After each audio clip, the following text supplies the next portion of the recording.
Fala, comissionados, tudo bem, gente? E aí, vocês estão bem? Esperamos que sim, né? Espero que sim. E é isso, agora vamos começar o estudo realmente de Tiago, capítulo 1. E bem-vindo se você é novo no canal, seja bem-vindo. Se você é velho, seja bem-vindo. Se você é da minha convivência, seja bem-vindo. Se você não é, seja bem-vindo, é isso. Se você é um novo convertido, muito bem-vindo. Se você é uma pessoa que não é convertida, seja bem-vindo. Vamos conversar sobre a Bíblia, vamos aprender um pouco mais sobre quem Cristo é e vamos nessa jornada juntos, tá bom? Então, nós que estamos dando, que no caso é só eu e a Tainá por enquanto, mas talvez outros estudos sejam outras pessoas, nós que estamos aqui em prol de nós conhecermos e de levarmos conhecimento com o pouco que temos para quem quer que seja, amém? Então, vamos para Tiago, capítulo 1. Se você não está inteirado do assunto, vai assistir. Tem 3 vídeos antes desse, tem introdução a Tiago, tem introdução a cartas, tem um vídeo de introdução ao canal, tem 3 introduções. Então, por favor, vá assistir as introduções antes. E hoje, só para inteirando, quem não estava, quem esteve, quem não esteve, enfim, vamos ler o livro de Tiago juntos. É um livro que tem muito aprendizado cristão, é um livro que, como eu falei na semana passada, Tiago, ele vai ensinar como ser um cristão sólido, como estar firmado na rocha que é Cristo, não é? E é isso que nós vamos aprender aqui. Então, vamos pro capítulo 1. Eu estou usando a versão NVT. Se você quiser, use também. Eu queria um celular para mostrar a Bíblia. No final, eu tento mostrar a Bíblia online pra gente mudar de tradução. Enfim, ou no próximo estudinho, eu não sei. Se a Manu puder abrir... Você tem a Bíblia online? Sem ser essa outra. Mas, enfim, depois eu mostro o nome da Bíblia e a gente vê pra você mudar de tradução. Se você não tem NVT, tudo bem. Use a sua tradução. Vamos acompanhar comigo, eu falando os versículos, a gente vai acompanhando junto, certo? Tiago, capítulo 1, versículo 1. Eu, Tiago, escravo de Deus e do Senhor Jesus Cristo, envio esta carta às 12 tribos espalhadas pelo mundo. Saudações. Como eu falei, não é necessário falar sobre a introdução aqui, mas esse Tiago é o Tiago, irmão de Jesus, né? E ele se coloca como escravo de Deus. Algumas traduções podem estar escritos servo, se não me engano. Porém, é muito interessante essa questão do escravo. Por quê? Porque Tiago, ele se coloca como escravo no sentido de eu escolhi ser um escravo para o meu Senhor. Nós temos, eu não sei se vocês conhecem o termo, escravo da orelha furada. Que é o quê? O que é o escravo da orelha furada? Antigamente, na cultura judaica, existiam os escravos, que é como se fosse, era escravos judeus, eu tô falando, né? Judeu com judeu. Não era escravo de, chibatadas, de morte, não era esse tipo de escravidão. Era escravidão de servidão mesmo, no sentido de ele cozinha, ele passa, ele lava pra mim, ele vem aqui, ele me traz água, ele enfim. E não existia esse abuso assim físico da pessoa, né? Essa era a cultura judaica, né? Falando das culturas, das pessoas saudáveis, né? Enfim. E aí, dentro de 7 anos, a lei ordenava que você escravo, poderia escolher entre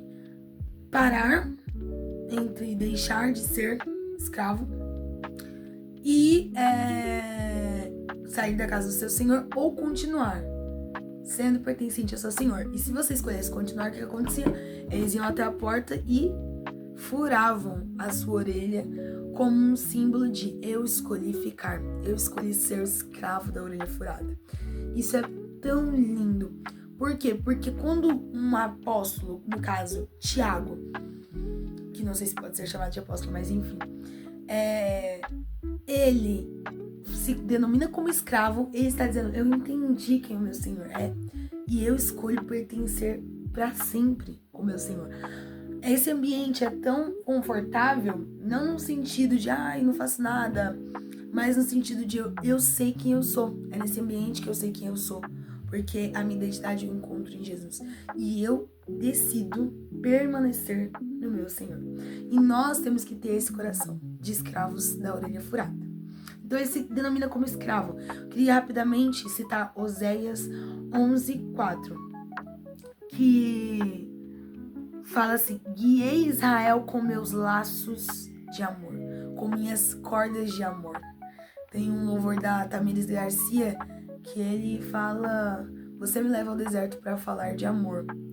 Então é muito lindo. E ele fala assim: você me atraiu com cordas de amor, que é o que está escrito em Oséias. E aqui é uma declaração de amor do Senhor para nós.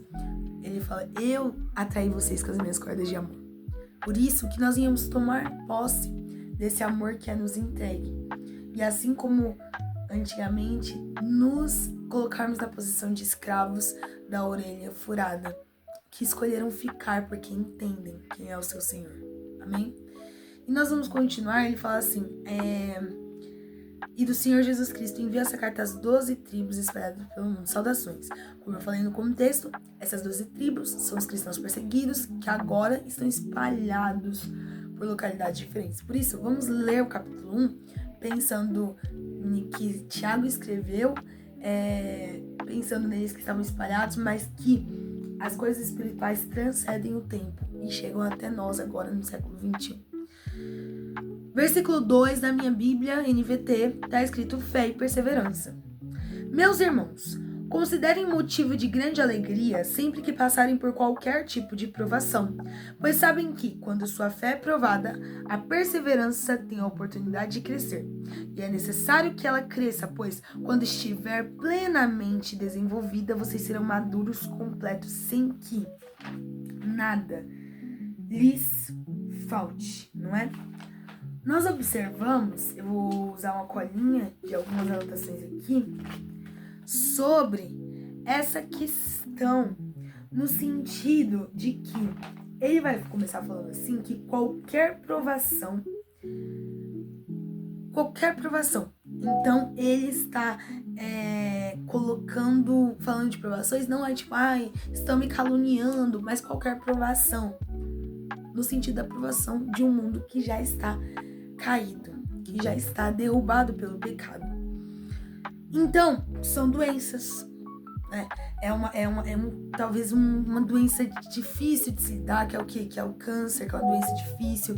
Talvez sentimentos nossos, a nossa carne lutando contra o nosso espírito, ou até mesmo sonhos nossos que eles são quebrados porque não são sonhos de Deus para nós. Qualquer tipo de provação. Eu acho que esse último exemplo, sonhos nossos, não se encaixa muito, mas eu anotei aqui algumas coisas que vai falar sobre uma doença, dificuldades, conflitos internos ou qualquer outra coisa, não é? Quando essas coisas, essas dificuldades vêm, então a nossa fé está sendo provada. E Tiago, ele faz um contraponto, ele fala assim, alegrem-se. Ou seja, é um momento que é para ser de angústia, porém Tiago ordena a alegria, dizendo, alegrem-se, porque a fé de vocês está sendo provada, e assim vocês se tornarão maduros dentro do evangelho.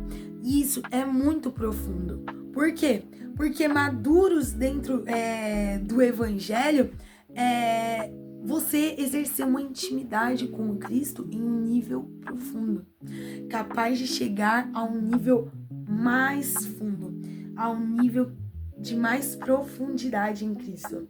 E essa é a maturidade. Então,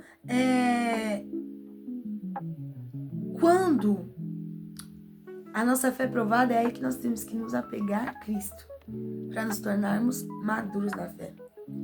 Sem reclamar o que é difícil, né? Mas sem reclamar, sem falar contra, só seguindo o que a palavra diz sobre nós, no meio dessa provação, no meio dessa dificuldade. E aí, é interessante que para permanecer em Cristo, existe uma necessidade de sabedoria, que é o próximo tópico que nós vamos entrar. Eu vou falar uns tópicos assim, meio jogados, mas a gente vai entrando depois neles. E aí ele vai lá e fala assim, 5. Se algum de vocês precisar de sabedoria, peça. Nosso Deus generoso e receberá.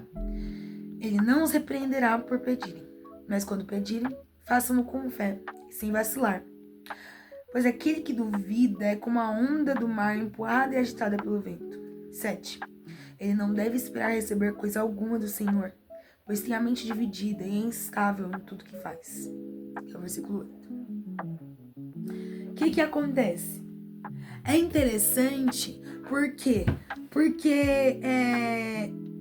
para que nós venhamos permanecer, como eu falei, existe uma necessidade de sabedoria, e não sabedoria humana, sabedoria de Deus, que Paulo ele vai escrever lá em 1 Coríntios, né? Irmãos, eu não vim até vocês com palavras de sabedoria humana, para tentar convencer vocês com palavras de persuasão, com palavras de conhecimento humano, mas com palavras de conhecimento de Deus, de entender quem Deus é, de entender o evangelho da graça de Deus. E ele vai falar assim que não é humana, mas é de Deus, que é 1 Coríntios 1,18. E com essa sabedoria que nós saberemos enfrentar esses desafios da vida com maturidade. Sabedoria de Deus é conhecimento de Deus. E esse conhecimento que nos conduzirá a entender o momento em que estamos vivendo para enfrentá-lo com maturidade. E aí nós vamos observar que ele vai falar maduros completos sem que nada lhes falte. E ele vai continuar falando assim, se vocês precisarem de sabedoria, então peçam, irmãos. Ou seja, nós podemos pedir. Como adquirir, Isabela, essa sabedoria? A palavra já dá a resposta. Nós podemos pedir essa sabedoria, se nós a desejamos. E pedir é pedir no sentido de Espírito Santo, eu desejo sabedoria, por favor, me dê. E buscar junto da palavra de Deus, buscar junto da oração, junto da comunhão com os irmãos, o quê? A sabedoria de Deus, que nos conduzirá à maturidade espiritual para enfrentarmos com perseverança a aprovação desse mundo. E aí ele vai citar no 9 sobre um exemplo de provação. Ele vai falar sobre um irmão que é pobre, tem motivo para se orgulhar porque é digno de honra, e o que é rico deve se orgulhar porque é insignificante. Ele murchará como uma pequena flor do campo.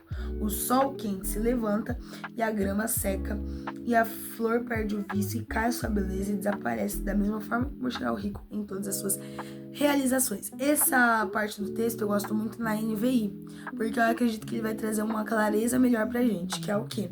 Ele vai falar sobre que o irmão que é pobre, ele tem motivo para se orgulhar justamente porque ele vai ser exaltado, né? NVI fala isso.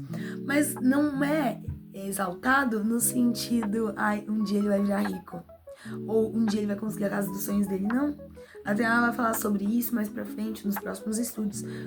Porém, o exaltado que se fala aqui é um exaltado no sentido de que ele conseguirá o conhecimento de Deus e verá a face de Cristo. Então, essa é a maior exaltação. E eu vou ler aqui na NVI, para que vocês possam entender mais sobre o que estou falando.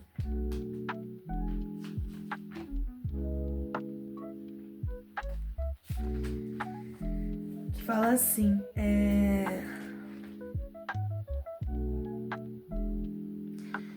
quando estiver em lavada posição. E o rico deve se orgulhar-se caso passe a viver em condição humilde, né? E aí ele fala sobre o quê? Sobre as fases da vida. O rico deve se orgulhar-se caso passe a viver em condição humilde. Por quê? Porque são as provações que ele estava falando.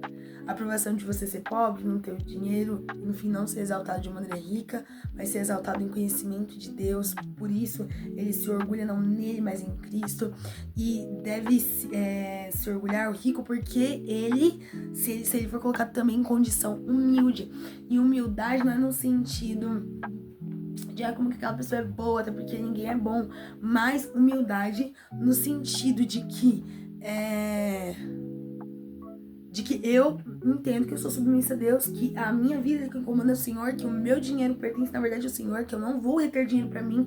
Se eu tenho muito dinheiro, então é para que eu possa ajudar o meu próximo, é para que eu possa dar aos necessitados, é para que eu possa amar com ações, porque eu posso ter essas ações. Entendeu? Mas isso daí é algo mais profundo. A gente vai falar sobre dinheiro junto com as coisas que a Tata vai falar nas próximas coisas, também no capítulo 5, que é muito interessante. Mas continuando. 12. Feliz é aquele que suporta com paciência as provações e tentações, porque depois receberá a coroa da vida que Deus prometeu àqueles que o amam. 13. E, quando vocês forem tentados, não digam: essa tentação vem de Deus, pois Deus nunca é tentado a fazer o mal, e Ele mesmo nunca tenta alguém. A tentação vem dos nossos próprios desejos, que nos seduzem e nos arrastam. Estes desejos dão a luz ao pecado, e quando o pecado se desenvolve plenamente, gera morte. 16. Não se deixem enganar, meus amados irmãos. Toda dádiva que é boa e perfeita vem do alto, do Pai que criou as luzes no céu. Nele não há variação de sombra de mudança. Por sua própria vontade, Ele nos gerou por meio de sua palavra verdadeira. E nós, dentre toda a criação, nos tornamos seus primeiros frutos. Então, o que vai acontecer aqui? Ele vai falar agora, vai entrar sobre a tentação. O que ele vai falar sobre a tentação é o que te leva a pecar. Então, às vezes você tem um pecado de estimação. Você vai lá, o que é pecado de estimação? É aquele pecado que você cai toda hora, que eu caio toda hora. Por quê? Porque eu não trato ele. Que a gente vai falar mais pra frente, que foi a última pregação que esteve com a Andressa, mas é a gente que vai dar aqui no YouTube. Mas enfim, é um pecado que eu caio toda hora e não resolvo ele.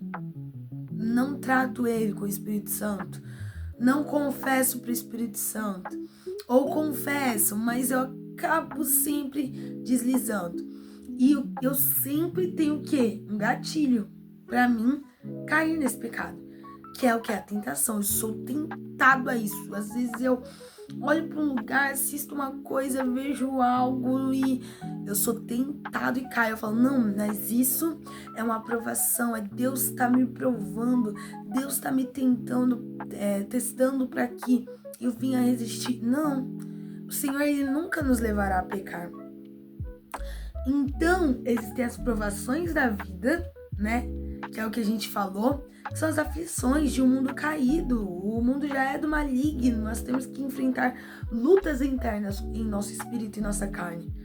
Mas também existem as tentações, que é posta ou pela nossa carne ou por Satanás, que nos conduz a pecar. Somente eles nos conduzem a pecar. Deus não nos conduz a pecar. Deus jamais nos conduzirá a pecar. E aí, ele vai falar sobre isso. Sobre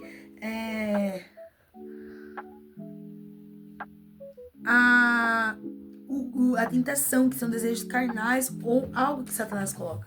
Ah, Isabela, mas como eu vou saber se é tentação, se é provação, se é Satanás, se são as coisas desse mundo? Mas essa é a questão. Nós só vamos ter esse discernimento estando em Cristo, conhecendo a Cristo. Porque em Deus não há sombra de dúvidas. Não há sombra de variação. É o que a gente acabou de ler aqui. Ele fala assim, amados irmãos, se atentem, olhem bem, porque o Senhor, Ele não nos confunde. O Senhor, Ele não nos deixa sem resposta. O Senhor, Ele não nos deixa sem entender o que é para nós entendermos. E é sobre isso. Nós temos que entender que o Espírito Santo, que o Senhor, que Deus Pai, Ele é claro. Ele é claro ao nosso coração. Por isso, se a gente tem dificuldade em algo, se é Deus ou se não é Deus, alguma coisa que nós não estamos enxergando, porque o Senhor, Ele se mostra claro a nós. Ele deseja que nós o conheçamos, Ele deseja que nós venhamos encontrá-lo e conhecer quem Ele é e nos derramar nele. E aí, ele vai falar sobre isso, e é interessante porque nós podemos conhecer. Em 1 Coríntios 2,14 fala assim, Paulo escreve dizendo, gente, ninguém teve a mente de Deus, ninguém pôde conhecer além do Espírito de Deus, mas nós, pela graça, temos a mente de Deus, se não me engano é isso. Eu vou ler até eu vou ler em Almeida, que eu tenho aqui, que ela é a que eu mais gosto nesse texto. E aí ele vai falar assim, é o 2,14. 2,14 de Coríntios. Ora, o homem natural não compreende as coisas do Espírito de Deus, porque ele parece loucura, e não pode entendê-las, porque elas lhe discernem espiritualmente. Mas o que é espiritual discerne bem tudo, tudo, e ele de ninguém é discernido. Porque quem conheceu a mente do Senhor para que possa instruí-lo? Mas nós temos a mente de Cristo. Então olha que lindo, através da graça de Deus nós podemos ter a mente de Cristo. Para quê? Para entender quem Cristo é. E isso é muito, muito, muito perfeito. E aí, com isso nós entendemos. E nós temos o discernimento que vem do Espírito Santo. Para entender o que está errado, o que não está, o que está acontecendo e tal. Isso vem de Deus, isso não vem. O Espírito Santo nos traz revelação. Deixa eu ver. E é isso.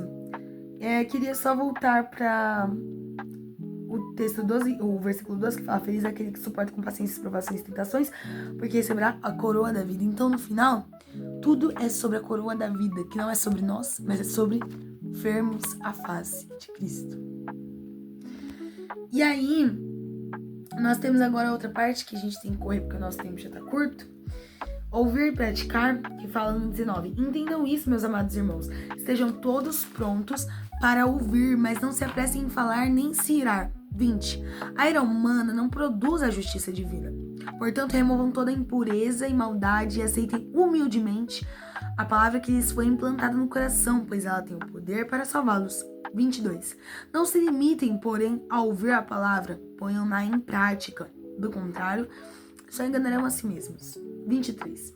Pois, se ouvirem a palavra e não a praticarem, serão como alguém que olha no espelho, vê a si mesmo, mas assim que se afasta, esquece como era sua aparência. Se, contudo, observarem atentamente a lei perfeita que os liberta, perseverarem nela e a puserem em prática, sem esquecer o que ouviram, serão felizes no que fizerem.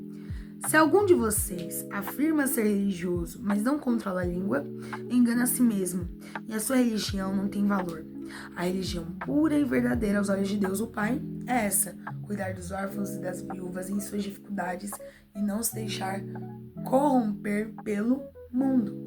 E aí, nós vamos observar esse final sobre ouvir e praticar. Tiago, ele nos ensina a aceitar humildemente a palavra do Senhor. Esse aceitar humildemente é sobre, como eu já citei antes, nós entendermos que somos submissos ao Senhor, que somos dependentes do Senhor, que não entendemos tudo e que precisamos aprender todos os dias. Por isso, eu aceito humildemente a palavra do Senhor. E aí ele vai lá e fala assim, que para nos colocar em um lugar de vulnerabilidade, de entender e de praticar essa palavra. Porque ele fala assim que não, para nós não nos limitarmos apenas a ouvir, mas a praticar. E é isso que é o principal que eu considero desse texto: praticar a palavra.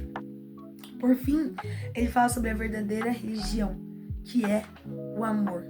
Ou seja, ele vai falar que não existe obras ou fé se não houver entre elas o amor. E que nós venhamos semear isso. Agora vamos para a parte de praticar a palavra. Agora, finalizando esse vídeo, praticar a palavra é o que mais importa. Eu gosto dessas perguntas, que é o quê? Que eu falei sobre o canal, eu não decorei o nome desse canal, Graça em Flor. Então, essas perguntas, e eu queria que nesse estudo você colocasse essas perguntas e eu colocasse essas perguntas pra gente, né? Que é o quê? Todo final de texto, se perguntar isso, responder isso e colocar em prática. O que eu aprendi sobre Deus? O que isso diz sobre mim? Como eu devo responder a isso? Então, primeiro, o que nós aprendemos sobre Deus nesse capítulo 1 de Tiago. Eu vou ler minhas anotações. Eu aprendi que o Senhor me permite pedir e me ensina a pedir. Eu aprendi que Deus, ele caminha comigo em meio às minhas dificuldades. E eu aprendi que ele me permite sabedoria para andar em amor diante da sua palavra e em obediência. E aí, qual que é a outra pergunta? O que isso diz sobre mim? Eu aprendi que o Senhor, ele é um Deus que permite pedir, que ensina a pedir, que instrui a pedir sabedoria para que eu possa andar no caminho da obediência e do amor. E isso diz sobre mim que eu sou a filha do meu Senhor e ele me permite e me incentiva a pedir. Ou seja, eu posso pedir. Só que pedir segundo o coração dele, como ele nos ensina. Porque ele fala assim, irmãos, vocês... Eu esqueci de falar essa parte. Vocês pedem, às vezes não recebem, porque vocês pedem mal, né? Que é o que Jesus falou, e Tiago enfatiza isso no início do capítulo, dizendo, às vezes vocês não sabem pedir, é por isso que não recebem. Mas como pedir? O Senhor nos ensina o Pai Nosso. Ele nos ensina a oração do Pai Nosso. Ele nos ensina como pedir através do Pai Nosso. E é interessante também, porque o Senhor, ele nos permite fazer essas petições e ele nos direciona. Mas a pedir o que está no coração dele. Mas o que está no coração dele, Bela? Nós temos a mente de Cristo. Foi o que foi falado em 1 Coríntios. Mas isso se nós tivermos a intimidade, uma profundidade de conhecer quem ele é. E é conhecendo quem ele é, através da Bíblia, que eu saberei o que pedir, que eu saberei se está correto o que eu estou pedindo, ou se não está correto o que eu estou pedindo. E é isso. E depois falar, como eu devo responder a isso? Eu devo responder a isso pedindo no secreto, meu Pai, sabedoria. Sabedoria de Deus, para que eu entenda quem ele é. Amém, irmãos? Eu sei que eu falei muito rápido, mas é porque o nosso tempo é curto e a gente está tentando fazer esse estudo bem compiladinho, apesar das muitas informações que existem nesse livro. Leia, releia, pergunte, comente aqui nos comentários o que aconteceu, o que vocês não entenderam. Não acelerem esse vídeo, porque já tá muito acelerado, né? Então acho que vai ficar um pouquinho difícil de vocês entenderem. E é isso, gente. Que o Senhor, ele possa nos instruir a praticar a palavra dele com toda a sabedoria, com toda a ousadia que nós temos em nosso coração. Amém? Deus abençoe e vamos praticar a palavra em amor. Tchau e até o próximo vídeo.